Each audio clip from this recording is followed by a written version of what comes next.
Familia, que el Eterno me los bendiga. Shabbat Shalom. Estamos Shabbat Shalom. con gozo y alegría. Amén. En este precioso tiempo de Shabbat. Se va la tristeza, se va todo dolor, toda angustia. Amén. Amén. Y nos gozamos en la presencia del Padre Celestial. Estamos en el estudio de la parashá de esta semana, la número 35 de las 54 porciones.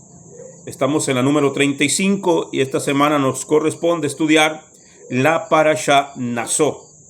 La parashá Nasó, que se encuentra en el libro de Bamidbar, libro de Números, Bamidbar, capítulo 4, versículo 21 hasta el capítulo 7, versículo 8. Así que, bien, vamos a...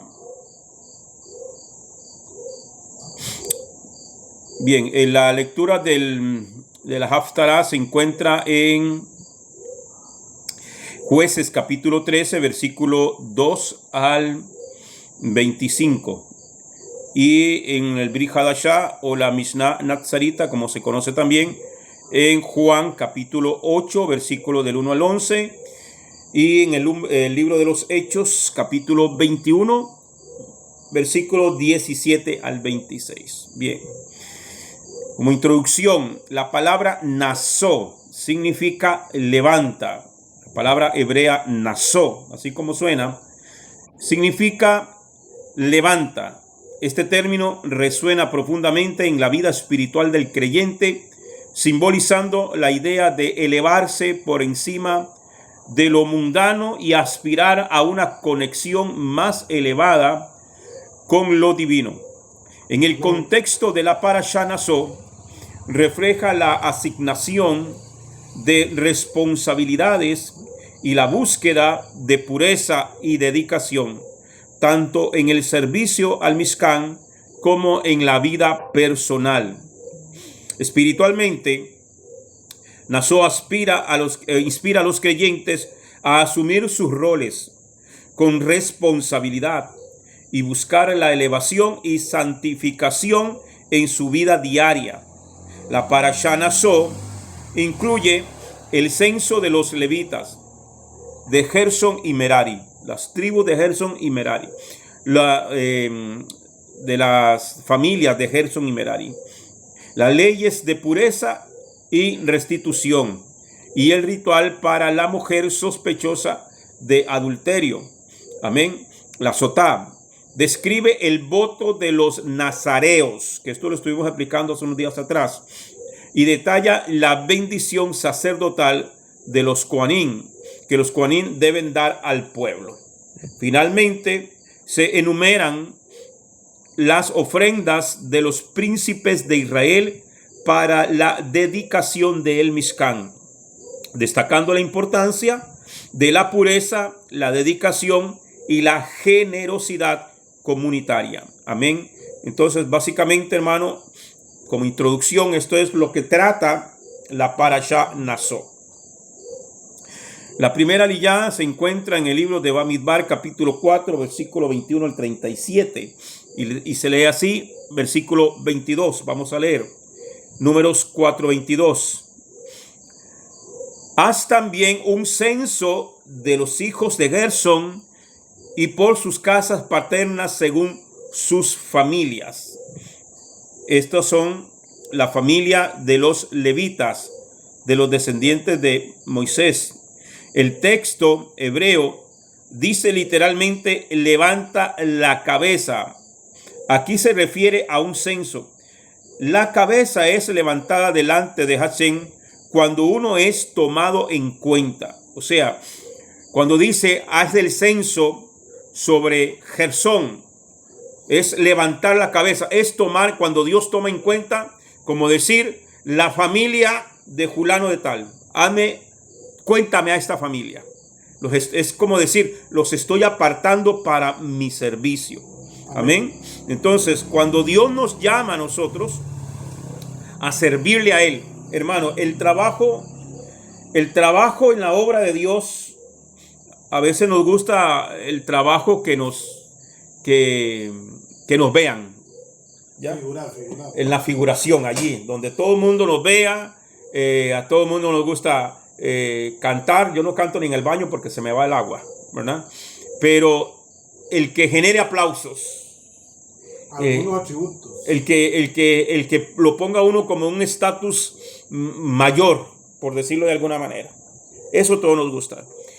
En el trabajo en el Mishkan, amados hermanos, hay un trabajo cuando usted estudia el templo, que por eso Rico insiste tanto en el estudio del templo, hermano, que no eran cosas fáciles, no era nada, en algunas cosas no eran cosas agradables, porque había que trabajo pesado, los encargados de buscar la leña, los encargados, hermano, de limpiar. Imagínese usted lo que es el sacrificio que se hacía, el derramamiento de sangre, el sacar las entrañas. Prácticamente, hermano, eran carniceros que tenían que estudiar cómo matar un animal, cómo hacer un sacrificio, los que les tocaba limpiar después todo lo que quedaba ahí.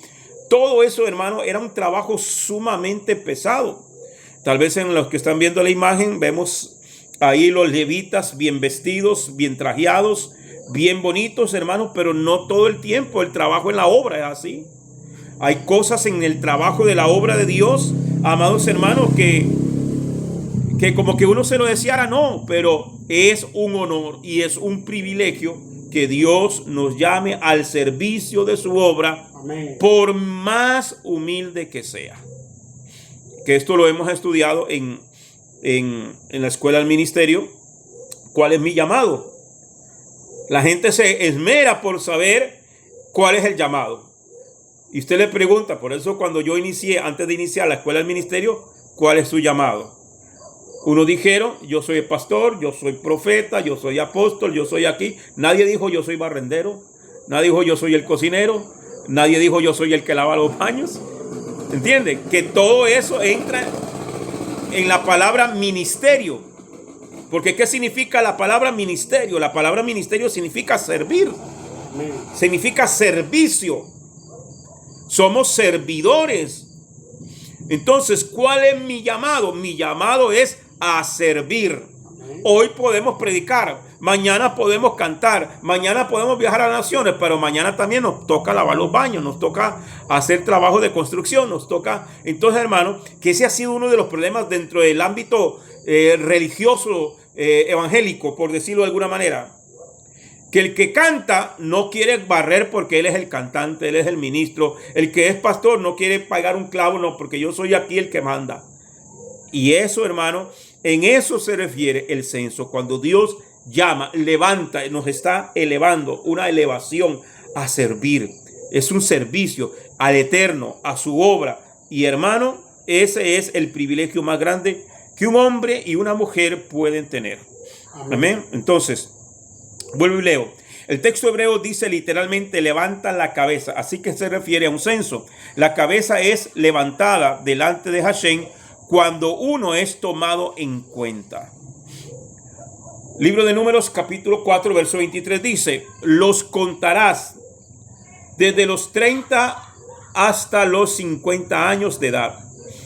Todos los que se alisten para cumplir el servicio para hacer la obra en la tienda de reunión. Ahí está hablando del Mishkan.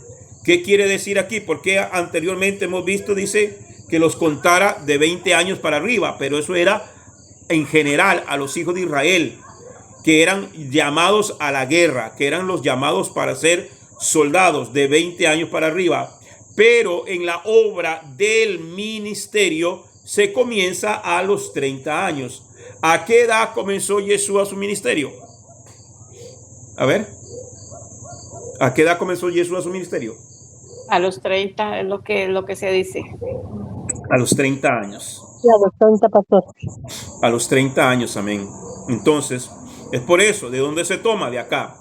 Los contarás desde los 30 años hasta los 50 años de edad. Esa era en el Mishkan, el sacerdocio levítico.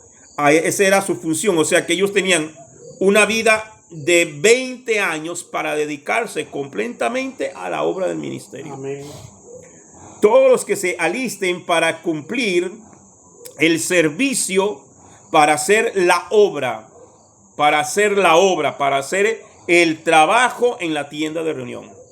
En Números capítulo 8, versículo 24 está escrito que los levitas debían entrar en el servicio a los 25 años de edad. Pero aquí dice que los levitas tenían que ser contados desde los 30 años de edad. Rashi, el rabino Rashi, explica la aparente contradicción diciendo que los levitas entraron a los 25 años para estudiar las leyes de su servicio y a los 30 años podían ejercer el servicio. Ok, entonces nadie puede entrar en un ministerio sin antes haberse preparado para la obra del ministerio. Amén. Aquí no es que, hermano, mire, es que surge un problema. Yo desde mis 18 años que yo estoy en el ministerio como evangelista y todo, hermano. El problema, ¿sabe cuál ha sido el problema? Porque lo viví yo y lo ha vivido todo el mundo. O sea, sin tener una orientación y una formación, que ahí es donde entra la palabra formación, porque una cosa es recibir información y otra cosa es recibir formación.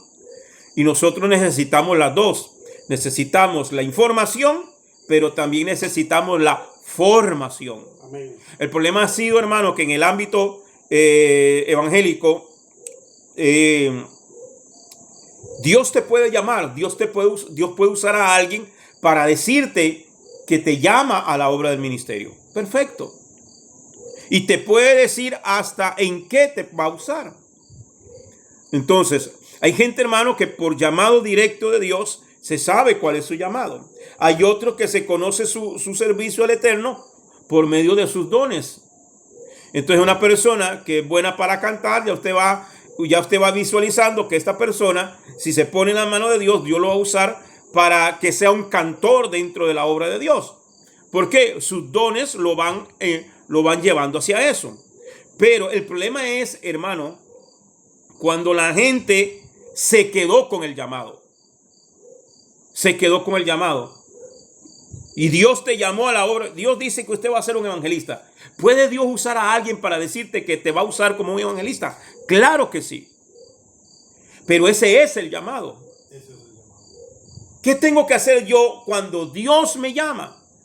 Tengo que entonces meterme para ser formado en el llamado que Dios me está haciendo. Amén. Prepararse ahí. Entonces, por eso, hermano, es que Dios levanta y tiene maestros para que nos instruyan. Por ejemplo, nosotros leemos en la Biblia que Eliseo, bueno, ya lo hemos dicho y lo hablamos en la escuela de formación ministerial, en el tema ¿cuál es mi llamado? Hablamos de que en la época del Tanaj, habían escuelas de profetas, ¿cierto? Que era que se les enseñaba a profetizar. No, que Eliseo tenía una escuela de profetas. ¿Qué le enseñaba? A que dijeran, así dice el Señor. No, les enseñaban la Torá. Porque alguien que sea llamado al servicio como un profeta de Dios, tiene por fuerza que conocer la Torá. Tiene por fuerza que conocer las leyes de Dios. Amén. Tiene por fuerza. Aquí no es que Dios me habla al oído. Aquí no es que saca un billete y espérate que Dios me está hablando por medio del billete, y si ponen el billete en el oído para saber qué es lo que dice que el billete le está hablando. Eso es brujería, eso es charlatanería, eso es diabólico, eso es una burla, amados hermanos. La escuela de los profetas existía porque se les enseñaba Torá. Amén. Entonces, por eso esa aparente contradicción que en un lado dice 25 años y el otro lado dice 30 años. Bueno, porque antes de entrar en el servicio se tenía que conocer todo lo que conlleva el servicio en el Mizcán. Amén. Manita Rosario, dime.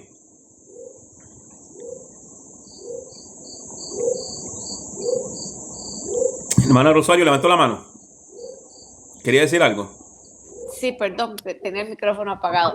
Que en este tiempo en Israel, cualquier niño judío o hebreo, a los 12 años las mujeres y a los 13 los hombres ya tienen que saberse la Torá para hacer su bar o bar mitzvah Y ya Correcto. tienen que estar instruidos en la Torah. No es así como que lo sacó de la manga, ¿no? Se van preparando desde muy pequeños, desde los 3 años, creo que se tienen que ir preparando. Ellos aprenden a leer en Torah. A ellos no le dan cuadernos de Paco y Lola. A ellos le dan Torah. Aprenden a leer en la Torah. Exactamente. Tengo una primita que en estos días hace el Bar Mitzvah en Estados Unidos y desde que entró al kinder lo que estudia hebreo y estudia la Torah. Qué belleza. Por eso es que la escritura dice en el libro de Proverbios que el Señor demanda, instruye al niño en su camino. Pero ¿qué hacen muchos padres? En vez de instruir, destruir. Destruye al niño en tu camino. No, es instruye al niño en su camino. Proverbios 22:6. Instruye al niño en su camino. Y aun cuando fuere viejo no se apartará de él, dice allí en Proverbios 22:6. Entonces, es por eso, hermano, necesitamos ser instruidos. ¿Tiene llamado? Sí, tengo llamado. Y hermano, y esa llamita, ese anhelo, yo recuerdo, amado hermano, yo tuve una experiencia desde mis 6 años, que es lo que yo tengo en mente, hermano, de recibir llamado de Dios. Y siempre desde muy chiquito, desde muy pequeño, en mí ardía el deseo por la palabra. Siempre, desde mi infancia, siempre eso lo he tenido, hermano. Por eso seguro yo me dedico tanto tiempo al estudio, horas y horas. Y porque siempre arde eso en mi corazón. Y recuerdo que mi abuelita me llevaba a la iglesia y yo era el único niño, hermano. Y no es que yo era quedito, sino que me llamaba tanto la atención la predicación que yo me quedaba quietito. Nos sentaban adelante era una capillita de piso de madera y ahí nos sentaban. Y usted tener un niño ahí después de 5 minutos sentado quedito sin hablar ni nada, eso es prácticamente imposible, ¿verdad? Y yo me quedaba quedito, hermano, y me ponía tanta atención al que predicaba. Y un día trajeron a un predicador, recuerdo, y él vino y me tocó la cabeza. Yo tenía 6 años, hermano, eso en mi vida se me va a olvidar. Y él preguntó, ¿este niño de quién es? ¿Este chiquito de quién es? Y mi abuelita levantó la mano. Eso, yo vivía con mi abuelita. Y dice, este niño va a ser un predicador. Yo tenía 6 años, hermano. Y eso lo recuerdo porque a mí, a esa edad me impactó muchísimo. Yo lo recuerdo y se me vienen lágrimas todavía, hermano, porque eso me marcó. Dios me estaba llamando o sea, por eso es que la Biblia dice, hermano, que desde que estabas en el vientre de la madre te conocí. Entonces, hermano, nosotros venimos a este mundo con un propósito. Amén. Nadie ha nacido en esta tierra simplemente, hermano, porque y lo tiraron al mundo y listo. No, todos, hermano. Y si nosotros estamos en el camino de Dios, es porque tenemos un propósito de parte de Dios. Amén. Por eso el salmista dijo en el Salmo 138:8, el Señor cumplirá su propósito en mí. El problema es cuando nosotros queremos imponer nuestro propósito. No, es el propósito de Él. Usted nació con propósito divino. Usted nació no porque su mamá perdió las cuentas, usted nació no porque su mamá se le olvidó la pastilla, usted nació no porque aunque tu mamá o tu papá lo haya dicho, usted nació por error. No, nadie nació por error. Usted nació con un propósito. Aunque tu padre y tu madre no te quisieran, Dios te tenía planificado desde antes de la fundación del mundo. Amén. Lo dice el apóstol Pablo en la carta a los Efesios. Desde antes de la fundación del mundo, Él te escogió, Él te llamó, te puso nombre. Él te dijo, mío eres tú, yo te engendré hoy, yo te escogí, no te deseché. Entonces, amados hermanos, desde antes de allí, claro que en el transcurso de la vida nos desviamos y el enemigo ha hecho hasta lo imposible para que el propósito de Dios no se cumpla, pero Salmo 138:8 dice, el Señor cumplirá su propósito en mí. Usted se ha preguntado, ¿por qué usted está con vida todavía? ¿Por qué? Y si nosotros hacemos un recuento, hermano, de nuestra vida, hemos pasado enfermedades, hemos pasado accidentes, hemos pasado peligro. A mí me secuestraron en una ocasión que yo trabajaba en San José y trabajaba como taxista y me secuestraron en el taxi. Me llevaron allá en los Cuadros de Guadalupe. Los que son de San José o de aquí de Costa Rica saben lo que les estoy diciendo. Hay una calle sin salida que le llaman la calle del Matadero. Ahí era donde llevaban a los taxistas a matar. A mí me llevaron allá encañonado, un revólver en las costillas, otro en la cabeza y un puñal aquí en el cuello. Me llevaron hasta allá, me sacaron de carro, me acostaron en el pavimento. El tipo me puso el revólver aquí detrás de mi oreja derecha, en la cabeza, y empezó a maldecirme y me decía: maldito, te odio, usted no sabe cuánto lo odio. Una persona que en mi vida la había visto y diciéndome que me odia, diciéndome que quiere matarme, que lo que quiere es matarme, y jaló el gatillo 2 veces y la bala se encasquilló. Entonces, ¿quién estaba hablando ahí? Satanás. ¿Por qué la bala no explotó? Yo no estaría aquí enseñando, amados hermanos. Yo no estaría predicando la palabra. Yo hace tiempo que yo estaría muerto. El Señor me sanó de un cáncer que mi mamá me sacó del hospital de Guapiles con 6 horas de vida. Tenía 12 años de edad. Un cáncer. Por eso yo tengo mi mano deforme y parte de mi cuerpo deforme. Porque tenía un cáncer que me agarró los pulmones, que me agarró los riñones y todas las venas de mi cuerpo estaban infectadas con tumores en las venas, que los médicos le llaman, su nombre científico es hemangioma cavernoso. Usted lo puede buscar en internet. ¿Qué es hemangioma cavernoso? Es tumor en las venas. Yo nací con eso. A los 12 años fui desahuciado, 1 mes en coma. Aquí estamos porque yo entiendo y sé que Dios me llamó con un propósito. Amén. Me trajo a este mundo con un propósito. Gloria a Dios. Hemos pasado situaciones, hermano. Hoy no quiero llorar porque ya he llorado mucho esta semana. Pero hay que entenderlo. ¿Por qué estás con vida? ¿Por qué estás aquí? Porque Dios tiene un plan y un propósito. Hoy podemos estar pasando la prueba más grande, hermano, de meses, de años o de tu vida. Pero hoy te le vas a parar al diablo y decirle al diablo: estoy aquí y estoy con vida. Amén. Porque tengo un propósito. Dios tiene un propósito conmigo. No estoy aquí por casualidad. Por eso el salmista dijo: aunque mi padre y mi madre me dejaren, con todo el Señor a mí me recogerá. Aunque mi padre y mi madre me dejaren. Hermano, ¿cuántos han tenido que decir: mi mamá no me quiere, a mí me regalaron, a mí me echaron de la casa, yo viví en las calles, personalmente viví en las calles, me tocó comer de la basura? Pero aquí estamos, no nos hemos muerto, amados hermanos. Hay que entender el propósito. Yo muchos años viví en tristeza, sintiéndome no amado, no querido, despreciado, humillado, hermano, hasta, como dijo el salmista Asaf, hasta que entrando en el santuario, hasta que entrando en la presencia de Dios, pude comprender. Amén. Pude entender. Así que es momento, hermano, a veces ¿se vale llorar? Sí, se vale llorar. ¿Se vale sentirse triste? Sí, claro que sí.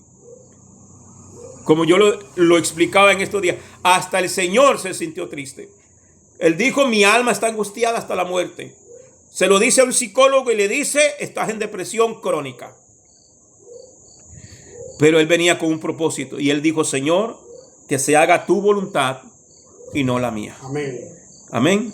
Entonces, ese es el llamado. El propósito. Dios nos ha tomado en cuenta y por eso todavía seguimos en este mundo y seguimos respirando, para que sirvamos a Dios, para que nos entreguemos a Él en lo que Él quiera usarnos. Amén. Amén. Números 4:23 dice: los contarás desde los 30 años hasta los 50 años. Ok, esto ya lo leí. Números 4:32 dice: las columnas alrededor del atrio y sus basas y sus estacas y sus cuerdas con todos sus utensilios y con todo su servicio, y les asignarás por nombre los objetos que han de transportar. A estos estaba llamando a los levitas y le estaba diciendo: a esto encarga con esto. Unos se van a encargar de los utensilios de oro, otros se van a encargar de los utensilios de bronce, a otros se les va a encargar desarmar el Mishkan, a otros se le encarga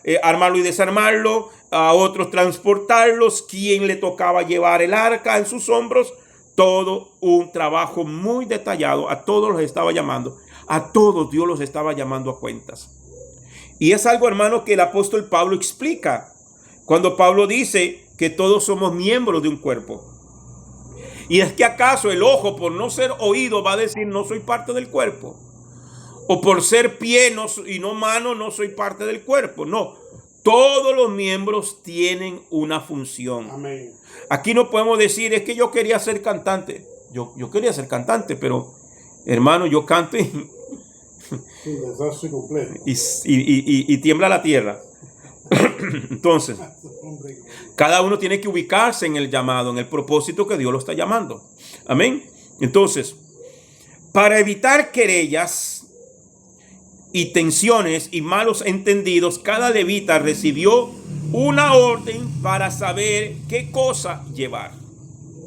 Así, cada objeto del santuario fue administrado con orden y disciplina, y cada uno tenía su tarea personal, como está escrito en la primera carta a los Corintios del apóstol Pablo en el capítulo 12, del 12 al 30. Primera de Corintios, capítulo 12, versículos 12 al 30. Dice: porque así como el cuerpo es uno y tiene muchos miembros, pero todos los miembros del cuerpo, aunque son muchos, constituyen un solo cuerpo. Así también es el Mesías.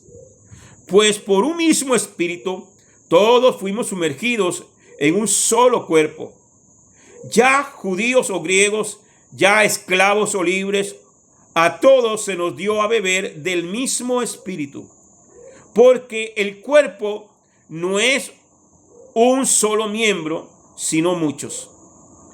Si el pie dijera, porque no soy mano, no soy parte del cuerpo, por eso dejas de ser parte del cuerpo.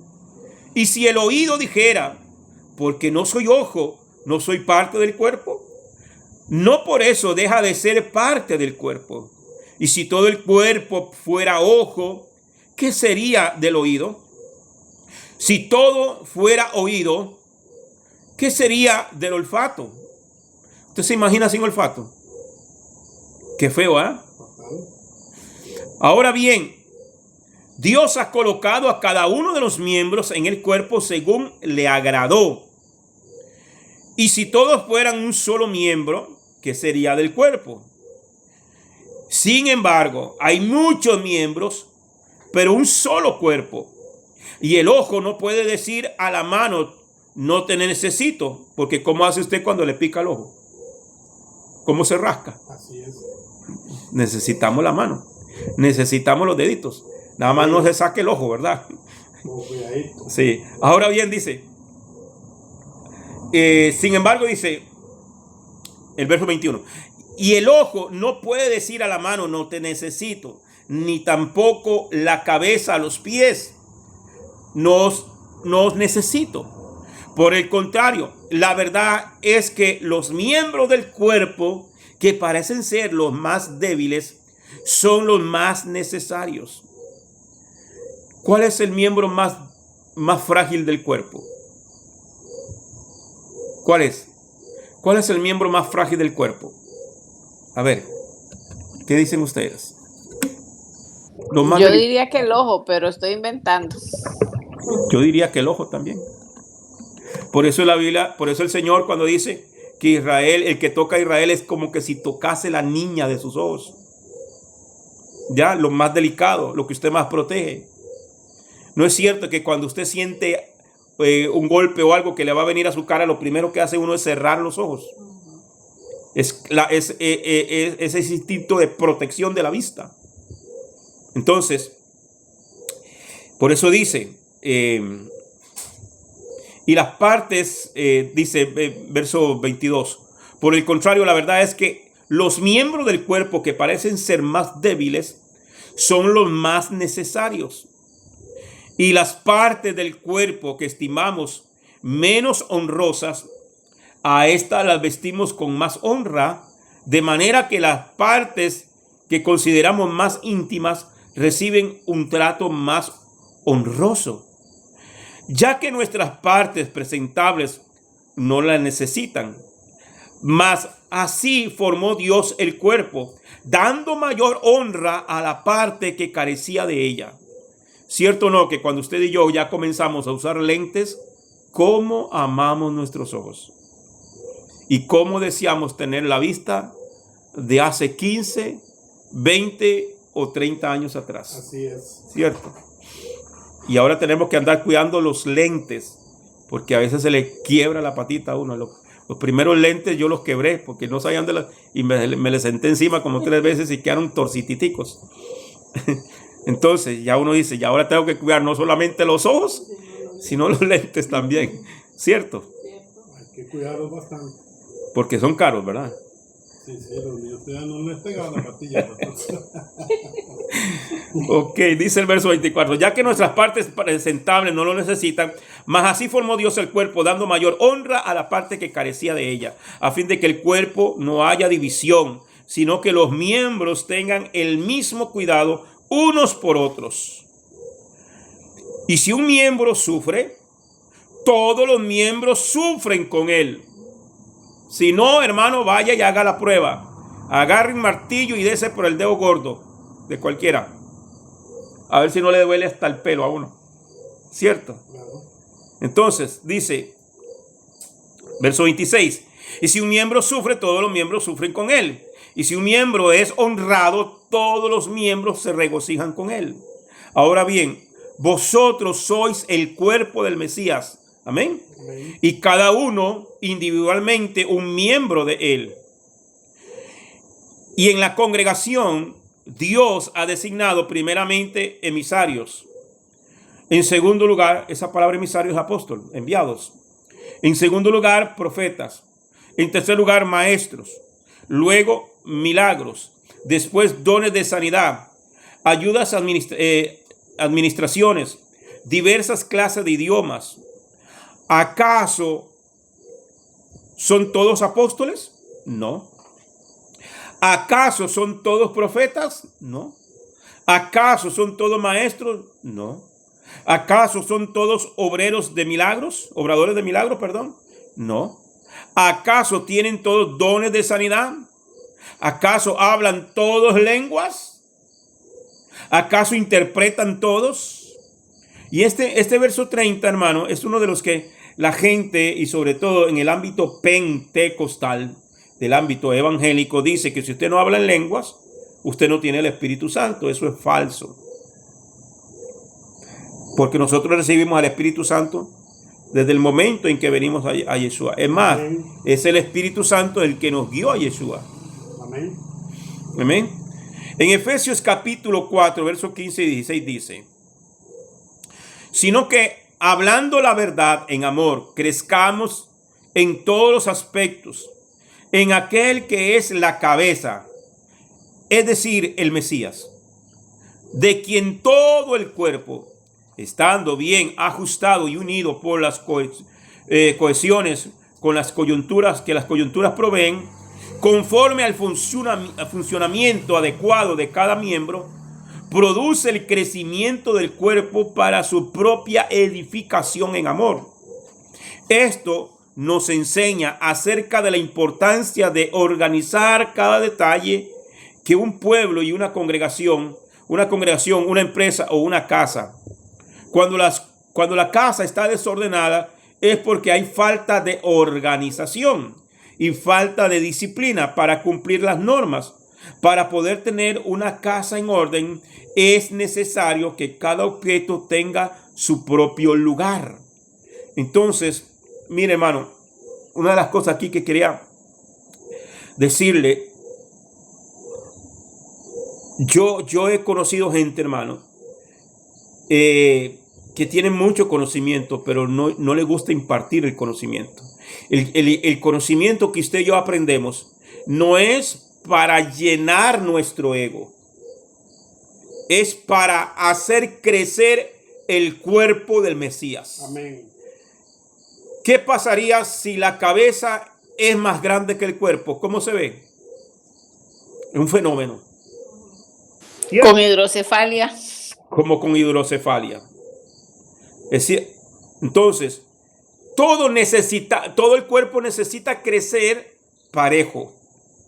Por eso, amados hermanos, es que el que es llamado para enseñar, usted no se puede guardar lo que usted está aprendiendo. Como responsable de una congregación o de un ministerio en el cual el Padre nos ha confiado parte de su rebaño, parte de sus ovejas, es nuestro deber enseñar. Amén. Amén. Por eso yo en lo personal aprendo de todos. Por eso yo trato de estar en la mayor parte de las clases con Rico, con Rafi, con Dave, con Juan Suaste. Y paso eso, hermano. Yo no tengo tiempo para ver novelas.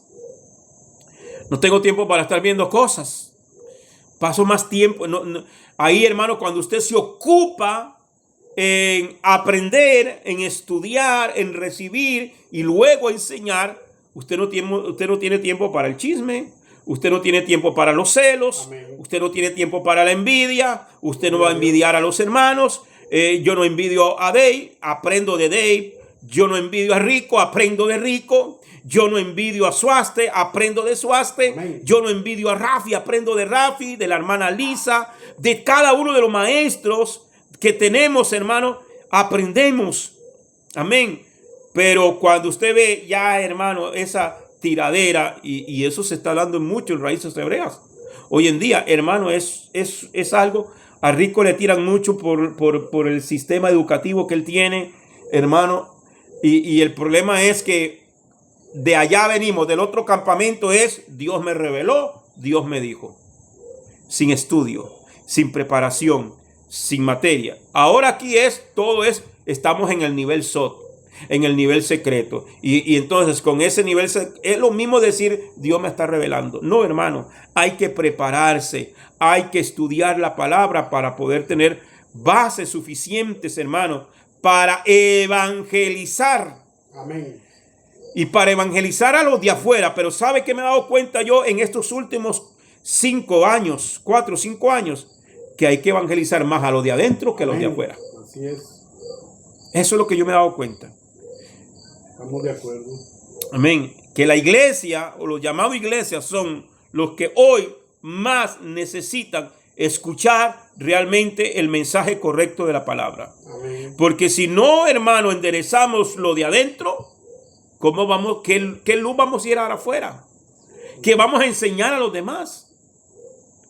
Y parece mentira, hermano, y parece mentira o increíble para mí, es increíble que a veces los del mundo, los de afuera, tienen más discernimiento que muchos de los que están adentro. Así es.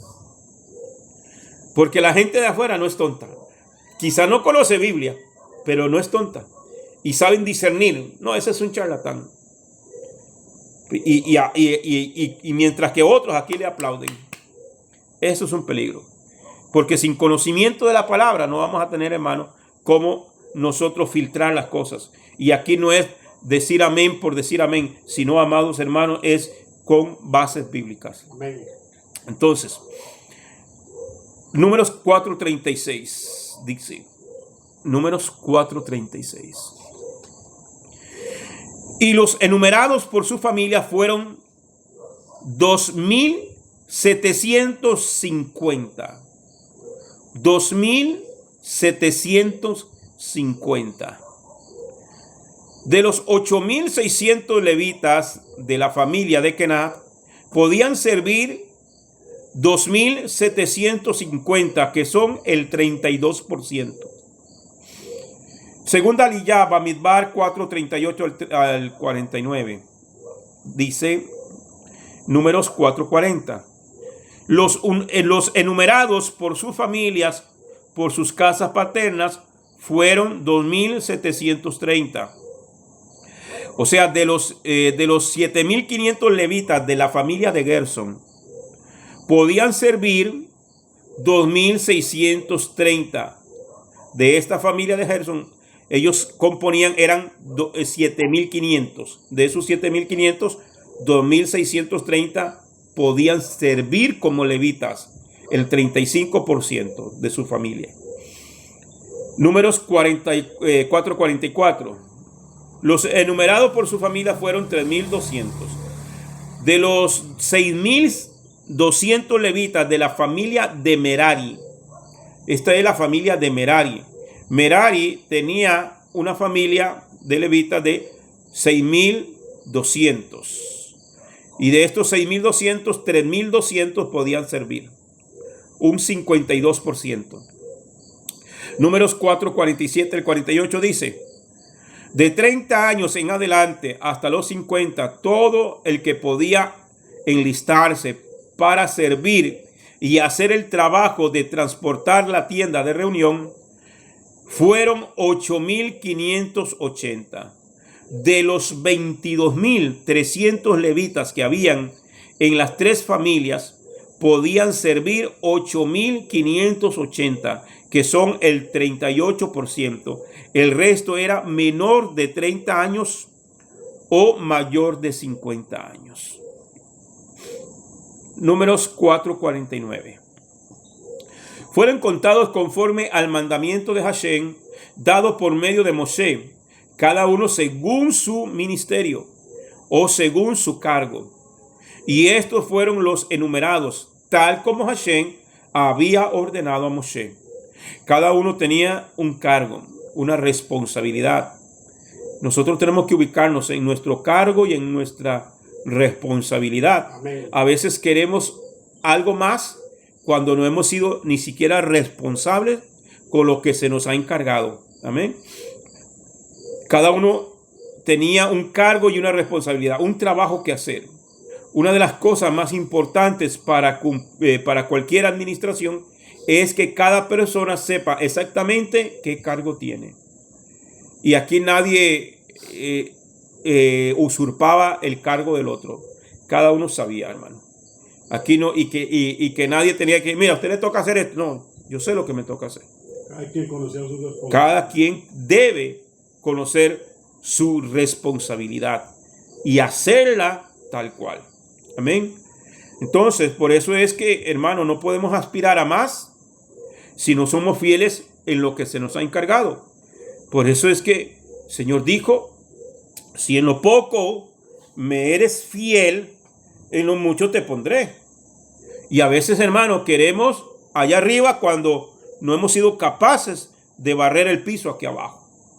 Cuando no hemos sido capaces de lavarle los pies al compañero. Cuando no hemos sido capaces de darle de comer al hambriento. Cuando no hemos sido capaces de ayudar al necesitado. Cuando no hemos sido capaces, pero sí queremos viajar en avión. Queremos ir a las naciones. Queremos ir a predicar allá cuando no hemos sido capaces ni siquiera de predicarle a la familia. Cuando no hemos sido capaces de dar testimonio al vecino. Cuando no hemos sido capaces de dar un buen testimonio en el vecindario. Hace tiempo, Hermano, conmigo, cuando estaba yo en el otro campamento, eh, que me invitaron a las calles de Guapiles, y yo le pregunté que cerca de la congregación hay una comunidad que se llama Las Palmas, que nadie conoce los evangélicos que están ahí.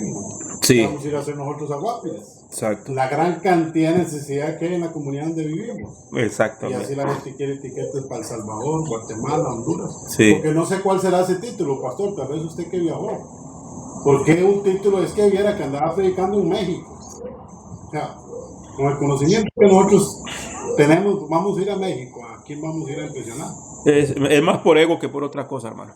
Es más ego. ¿Verdad? ¿No? Es más, Vanagloria completamente. exactamente, más por vanagloria que por otra cosa. Porque cuando lo sientan en el banco, no aprobamos el examen. Exactamente. Hermanita Carmen. sí, eso que está diciendo usted, el pasaje este que hablan de que en lo poco fuiste fiel, o sea, en el otro campamento, como decimos, ese pasaje lo usan para lo que es diezmos y ofrendas. Cuando no tiene nada que ver, es una locura. Ya, increíble, ¿verdad? Sí. Y uno todo el tiempo vivió engañado. Sí, Porque ahí está hablando Uno al menos yo me sentía mal, al menos yo antes me sentía mal cuando yo tal vez no tenía para dar ni siquiera una buena ofrenda, o no podía diezmar. Y cada vez que decían eso, o sea, yo me sentía mal.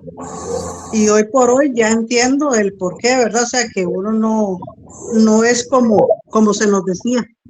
Es que ese pasaje está hablando de la mayordomía, del servicio.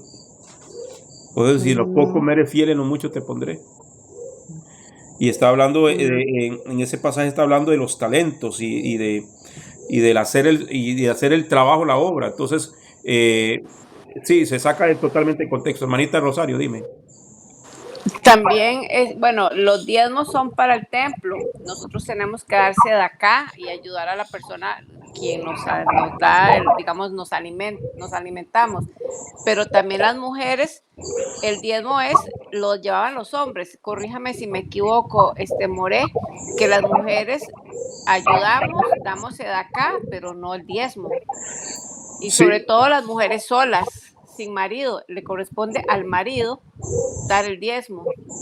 Sí, recordemos que el diezmo era estrictamente para los levitas.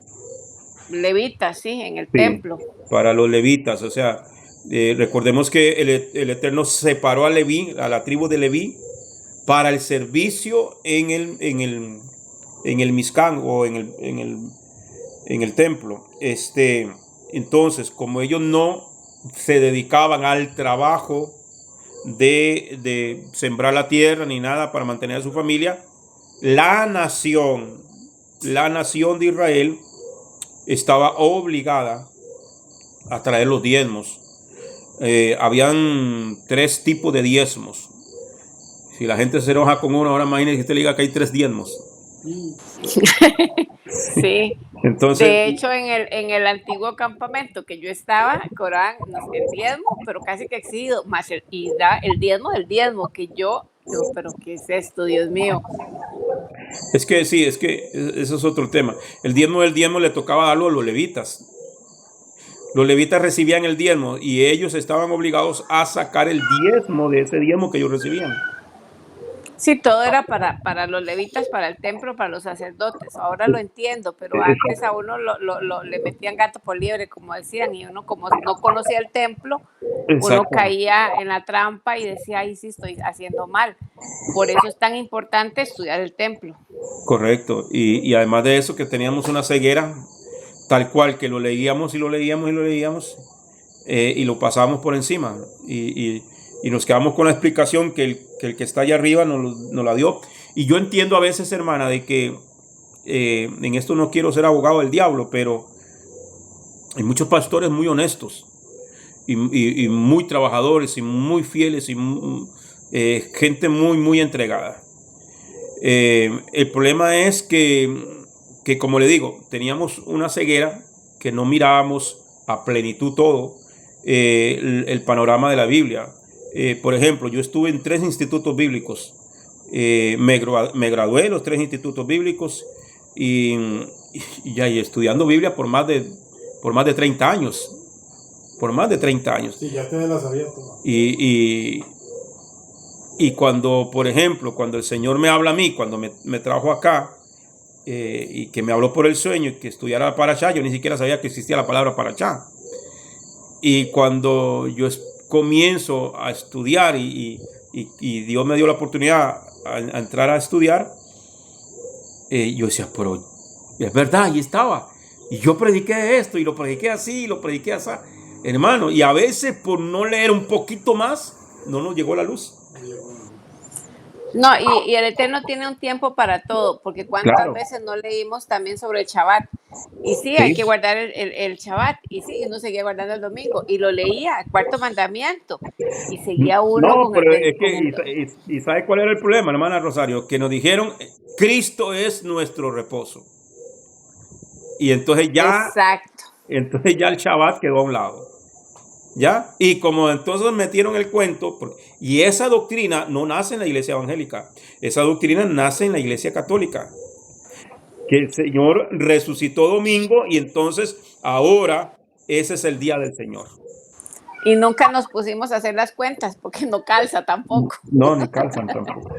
Exactamente. Para mí el cristianismo y el catolicismo es igual, solamente que uno tiene imágenes y los otros no, pero el cristianismo es hija del catolicismo. Sí, sale de ahí. Sale de ahí. Viendo el tema, hay una palabra. Sí. Y como usted dice, todo tenía un tiempo y nos llegó el tiempo. Amén. Cuando yo empecé a estudiar esto, cuando entró pandemia, que yo creo que la mayoría fue en pandemia que se nos prendieron las luces. Bendita pandemia, digo yo. Sí, que yo entré antes de pandemia, yo entré en el 2018, a mediados del 2018, que el Señor me dijo, estudia la Parashá, y yo estaba en un viaje en Alemania, y yo me levanté esa mañana y busqué el rabino Google, y pongo la palabra Parashá, y me llevé un susto en mi corazón, porque me la encontré, o sea, yo decía, sí existe, entonces sí es Dios. Y fue cuando yo empecé ya a buscar enseñanza y bueno, y me quedé impresionado. Yo lloraba y como decía, yo decía, ¿por qué esto no se me reveló antes? ¿Por qué hasta ahora? Pero todos tenemos un tiempo ya, y lo importante es que estábamos dentro de ese plan y ese propósito del Padre para darnos revelación de su palabra. Yo recuerdo que yo anduve rebotando de grupo en grupo, anduve por Telegram, anduve por WhatsApp, Yo también anduve rebotando por todo lado y escuché un día un audio que decía, todo cristiano y católico debe escuchar esto a este doctor Palacio Celorio. Ajá. Y yo era a esto hace más de como 12, 13 años más o menos que tengo yo de caminar en Torah. Sí. Yo qué pasa que con este señor no le, sí lo escuché, pero no le sentí. Ahí va uno, poquito a poco, como digo yo, de aliyá en aliyá, vamos ahí, el Padre nos va llevando, nos va guiando, y ya yo ahora estoy muy contenta con el More Rico y con Dave, con usted también, que siempre nos aclara tanto cuando estamos con Dave, que es otro maestro ahí. Sí, muy bueno, sí. Bien, entonces, vamos a ver, ya vamos a terminar, hermanos. Déjenme ver si logramos avanzar un poquito. Entonces, ok. Dice, verso 49, fueron contados conforme el mandamiento de Hashem, dado por medio de Moshe, cada uno según su ministerio o según su cargo. Estos fueron enumerados tal como Hashem había ordenado a Moshe. Cada uno tenía un cargo, una responsabilidad, un trabajo que hacer. Una de las cosas más importantes para cualquier administración es que cada persona sepa exactamente qué cargo tiene. Si cada uno de los integrantes de la organización, perdón, me perdí aquí. Si cada uno de los integrantes de la organización sabe qué papel desempeña, no habrá conflictos internos y el propósito de la organización podrá llevarse a cabo con éxito. Esta parashá, la Torá, está destacada dos necesidades básicas que hay en el hombre. La primera es la necesidad de ser tomado en cuenta. A todos nos gusta ser tomado en cuenta para algo especial. Por esto la parashá empieza diciendo que la cabeza de los levitas será levantada. Hashem cuenta con ellos y así su cabeza es levantada. La segunda cosa es que cada uno tenga un cargo, una tarea, una misión para cumplir. Cualquier persona que pierde la consecuencia de alguna de estas dos cosas se siente inútil como persona y siente que su vida es inútil, y eso es verdad. Así es. Por eso, hermano, es que dentro del ministerio o dentro de la obra del ministerio no pueden haber argollas. Y los cargos no se dan por dedo, ni por amiguitos, ni por nada. El líder de la congregación tiene que conocer las capacidades de cada uno y darle lugar a cada uno que corresponde, amados hermanos. Entonces, a veces se entregan cargos a personas que no están, que ese no es su llamado, ni es su cargo, ni tiene la capacidad de hacerlo. Y a veces insistimos, o a veces nada más por cumplir el capricho de alguien. Y esto no es por capricho, hermano.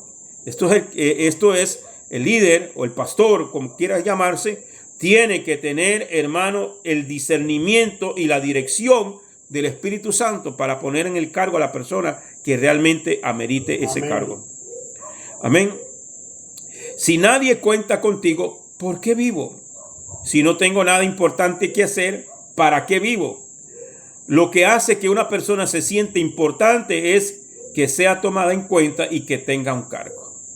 Querido pueblo, ¿quieres que Adonai cuente contigo? Yo digo amén. Haz como hicieron los levitas en el día del pecado con el becerro de oro.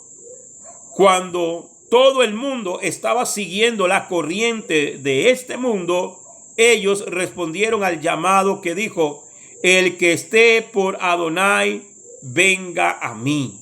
Amén. Fueron la tribu de Leví. Usted sabe que para el servicio de la obra de Dios, Dios tenía designado escoger a los primogénitos. Eran los primogénitos de Israel los que iban a servir como sacerdotes. ¿Usted sabía eso? Pero cuando Moisés subió al monte a recibir la Torá, y Moisés duró tanto tiempo arriba, y dijeron, no sabemos qué pasó, y creían que Moisés había muerto en el monte. Y le dijeron a Aarón que hicieran un becerro. Que hicieran un ídolo, y Aarón les construyó el becerro de oro. Y cuando Moisés bajó, que traía las 2 tablas y las quebró, porque se enfadó con el pueblo, y ese pueblo no era digno de recibir aquel pacto, y quebró las tablas. Y vamos a verlo en Éxodo 32:26. Moshe se paró en la entrada del campamento y gritó: el que esté por Adonai, venga a mí. El que esté por Adonai, venga a mí. Todos los hijos de Leví, o sea, todos, la tribu de Leví completa, se juntaron alrededor de él. Por eso es que Dios cambió a los primogénitos para el servicio en el tabernáculo, en el Mizcán, por los levitas. Dijo, ya no van a ser los primogénitos. Esta tribu, esta que no siguió la corriente de los demás, esta que no se doblegó ante el ídolo, ellos serán ahora mis sacerdotes.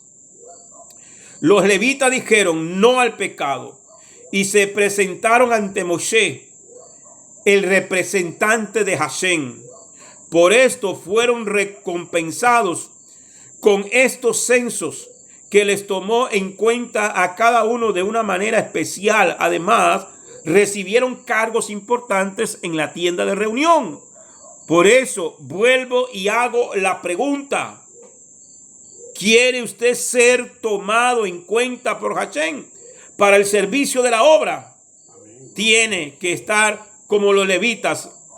El que esté por Adonai, venga a mí. El que esté por Adonai, apártese del mundo. El que esté por Adonai, diga no al pecado. El que esté por Adonai, diga no a la brujería. El que esté por Adonai, diga no a la mundanalidad. Diga no a la carnalidad. Hermano, porque eso también es símbolo de idolatría. No es simplemente tener un muñeco ahí parado. No, hermano, cuando nosotros nos doblegamos ante la moda del mundo, ante la mundanalidad del mundo, ante el juego del mundo, hermano, ante las cosas de este mundo, ante la música de este mundo, ante las novelas del mundo y toda la mundanalidad y la carnalidad. Gloria a Dios. El que esté por Adonai, que se guarde, que se decida a quién van a servir, a quién serviréis. Como dijo Josué antes de morir, se paró delante del pueblo y preguntó, y él dijo: ahí están, escogeos hoy a quién servís. Escogeos hoy a quién servir. Ahí están los dioses al otro lado del río, los dioses de los amorreos, los dioses de los heteos, los dioses de los fereceos. Y como dijo alguien por ahí, de todos los feos. Josué 24:15, pero él dijo, yo Mi casa. y se puso él primero, yo y mi casa serviremos A Adonai. Yo y mi casa. Ustedes escojan a quién quieren servir. Josué estaba por morir, él sabía, dijo, ustedes tienen que de aquí en adelante a quién van a servir. Si mal os parece servir a Hashem, si mal os parece servir a Adonai, pues ahí tienen ese montón de ídolos. Miren, tienen de dónde escoger. Pero yo ya escogí. Yo y mi casa, yo como cabeza de hogar, yo como sacerdote de hogar, yo como el esposo, yo como el padre, yo ya escogí a quién servir. Yo y mi casa serviremos a Adonai. Amén. Amén. Gústeles o no gústeles, todos servimos. Así es. Entonces, hoy en día creo que habría que hacer la misma pregunta a los hijos, a los yernos, a las nueras, Amén. al papá, a la mamá, porque no podemos servir a Dios y seguir ahí celebrando la pachanguita que se levantó mi mamá o mi papá para fin de año. Ayudarle a hacer los tamalitos de cerdo, que fueron los amenes, los aleluya. Gloria a Dios. ¿Ah? El pan Amén, amén. ¿Ah? Qué lindo. Ah. Escogeos hoy a quién servir. Que te voy a quitar la herencia. Tengo una herencia en el reino de los cielos. El Señor dijo que Él fue a preparar lugar para mí. En esta tierra no puedo tener casa, no podré tener carro, no podré, pero tengo tesoros en el cielo. Es mejor Amén, hacer gloria a Dios. tesoros en el cielo y no tesoros en la tierra, donde la polilla y el orín corrompen. Pero en el cielo, hermano, no hay ladrón. Ahí no entra sinvergüenza. Aquí, hermano, ¿a quién vamos a servir? ¿A quién vas a servir? Yo creo que más de uno tiene que preguntarle a su esposo, ¿a quién vas a servir? Más de uno tiene que preguntarle a su mujer, ¿a quién vas a servir? Escogeos hoy a quién vas a servir. Yo tomé una decisión, yo miro hacia adelante, puesto los ojos en el autor y consumador de la fe. Amén. Puesto los ojos, Hebreos capítulo 12, verso 2. Puesto los ojos en el autor y consumador de la fe. Que caiga quien caiga, puede temblar, puede caer 1000 a tu lado, 10,000 a tu diestra, pero tú mantén tu mirada firme, amados hermanos. Y seamos fieles al Eterno, seamos fieles al Padre, seamos fieles al Señor. Yo y mi casa, dijo Josué, serviremos al Señor. Por eso, si nadie cuenta contigo, usted dice, ¿por qué vivo? Lo que hace una persona se siente importante es que sea tomada en cuenta. Si tú quieres ser tomado en cuenta por Dios, el que esté por Adonai, párese firme. Hermano, la presión que viene en los próximos días y en los próximos meses va a ser muy grande. Amén, así es. Va a ser muy grande, donde usted va a tener que escoger a quién sirve. Porque la situación se va a poner gris pálido, gris oscuro, perdón. ¿Por qué? Porque, hermano, este mundo está entrando. Mire, ya están planificando otra pandemia. Ya la vienen anunciando hace meses. Hace meses ya vienen anunciando otro virus. Ya, hermano, están anunciando. Se está anunciando otro encierro. Se está anunciando otras cosas. Así que, hermano, esto ya hicieron la prueba, le funcionó. Manejan a la gente con miedo. Manejan a la gente y usted ve a la gente corriendo a vacunarse a diestra y siniestra.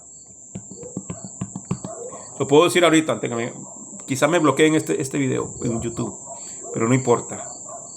Pero lo que se está planificando, hermano, va a ser mayor, va a ser más grande, va a ser más tiempo.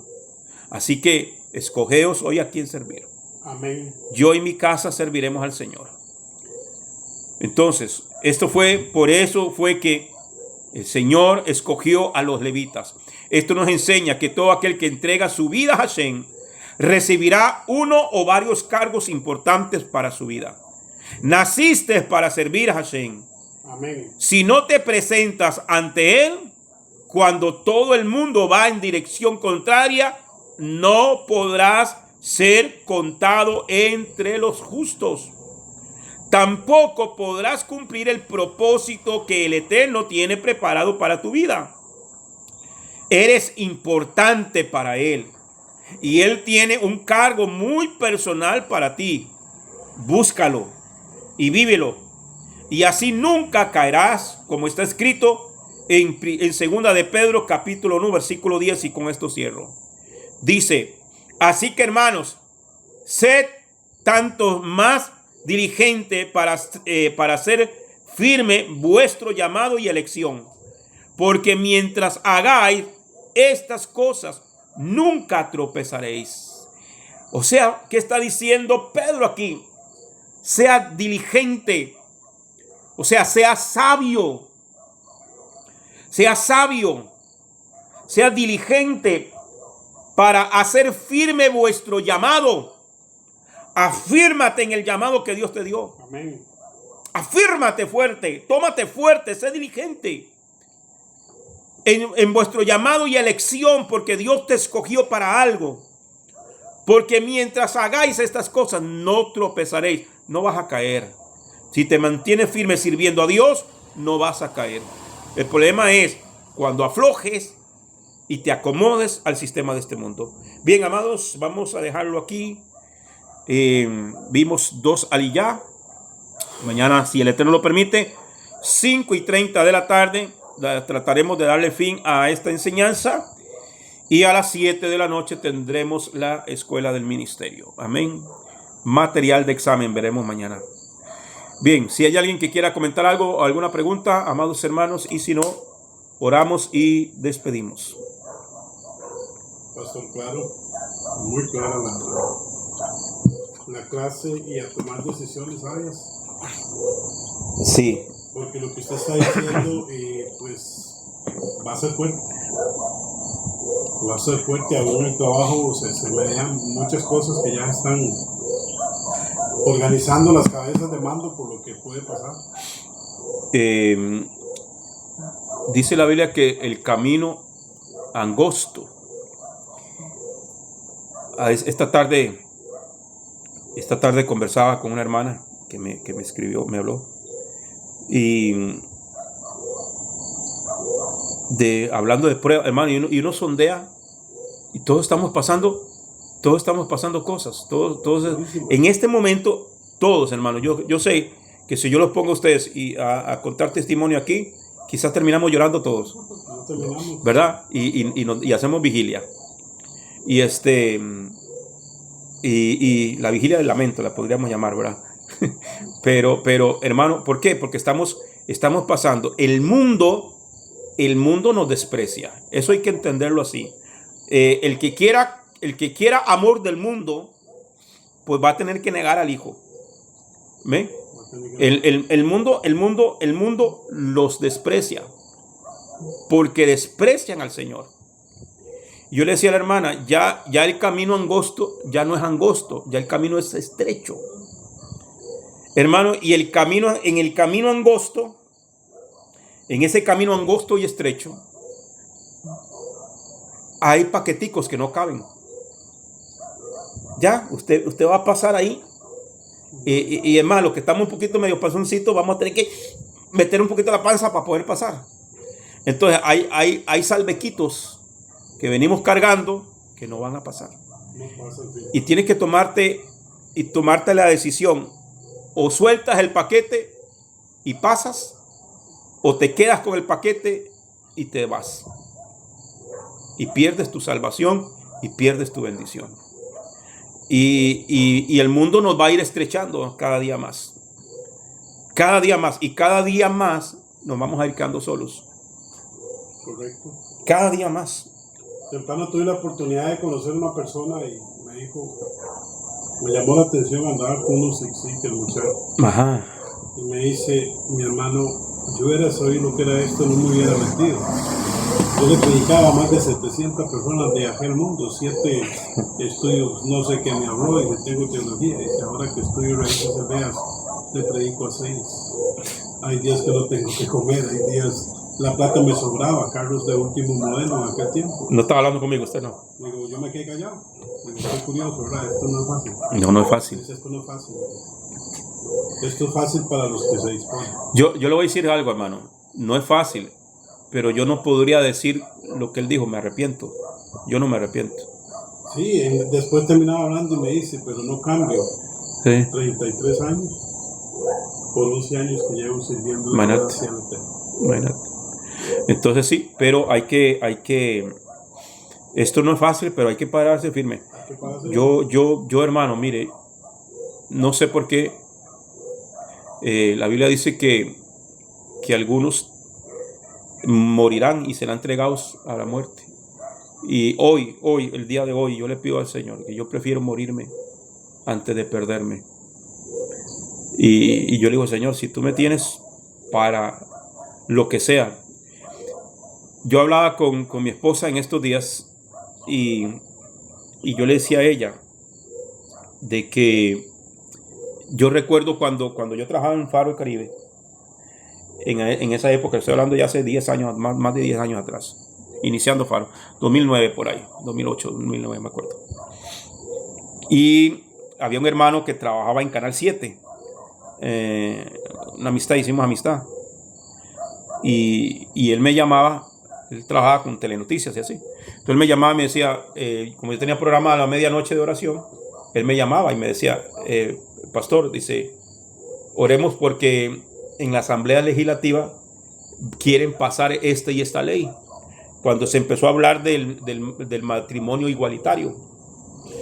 Y yo le decía, ¿y eso qué es? Bueno, que para que los hombres se casen con los hombres, las mujeres con las mujeres, y no sé qué.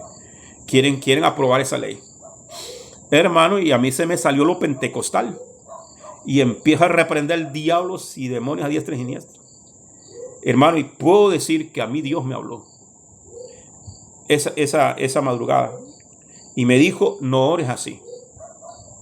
No ores así porque es necesario que la palabra se cumpla. La Biblia dice que serían como los días de Sodoma y Gomorra, como los días de Lot.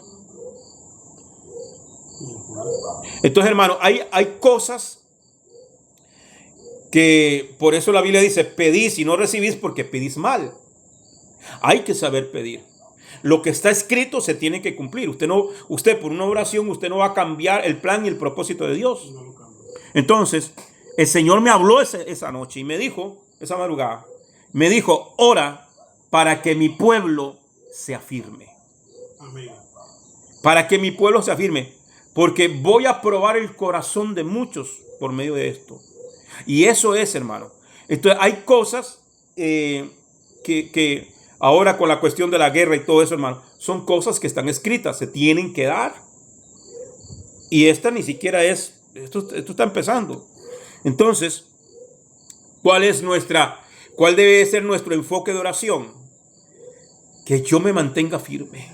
Amén. Dame la fortaleza, dame la sabiduría, dame el denuedo al pueblo, a nuestros líderes, a nuestros maestros, o nuestros roes, nuestros pastores, los que nos enseñan, porque el pueblo se alimenta de lo que ve del hombre o la persona que está al frente.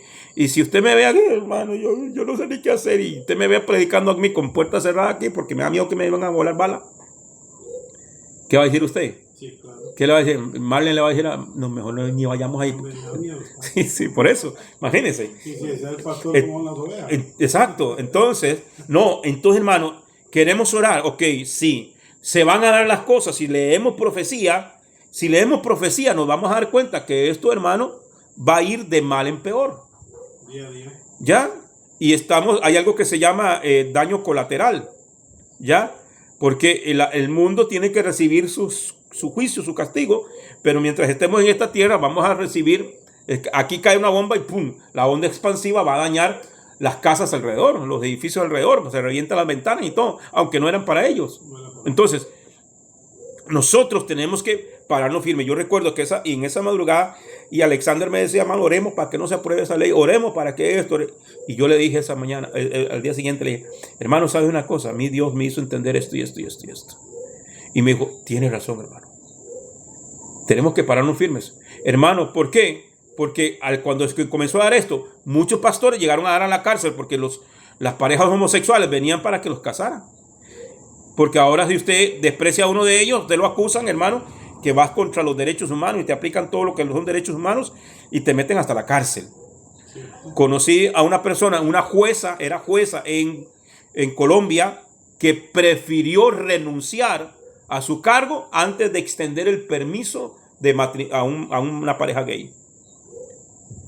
Y prefirió perder su trabajo antes que quebrantar la ley de Dios. Aunque, hermano, pero la Biblia dice que debemos de estar sujetos a las leyes terrenales, sí.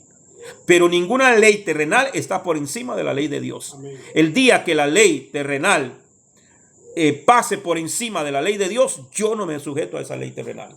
La ley de Dios está por encima.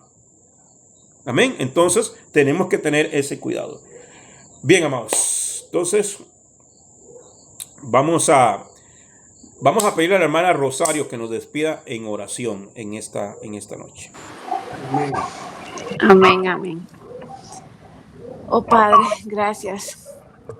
Baruch atah Adonai Eloheinu melech haolam. Bendito eres tú, mi Dios, Rey del universo, que nos has apartado con mandamientos y con preceptos, Abba. Gracias, Padre Celestial, por esta enseñanza. Gracias, Abba, por este día de descanso, de reposo, por este día tuyo, que se abre ese espacio sagrado, ese Sulam, Padre, que vamos directo a ti.